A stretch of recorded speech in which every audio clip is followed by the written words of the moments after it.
Bagamat simple man po ang aking talentong ipinakita ngayong gabi, ngunit lagi po natin pagkakatandaan.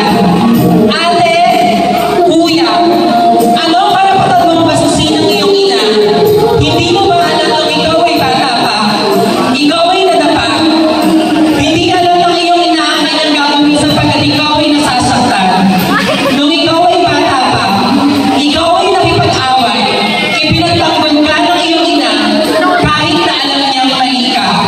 Ngayong gabi, kung parehas niyo ang aking itinutukoy, hinahabol po kayo umakyat sa entablado ito kasabay sa pagpunin ng larawang ito. Ang aking ginuhit ay isang ina na kung saan bungat-bungat ng kanyang ina ang ina ng kanyang sanggol. Bagis lagi po natin pagkakatandaan na walang masigit sa pagmamahal ng ating ina dahil anuman po ang mangyari sa atin.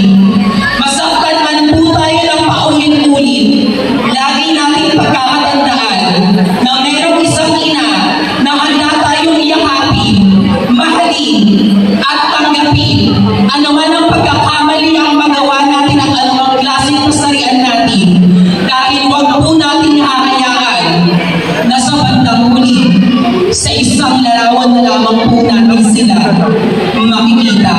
Kaya nais ko rin po gamitin ang plataformang ito upang sabihin sa aking ina na mahal kita.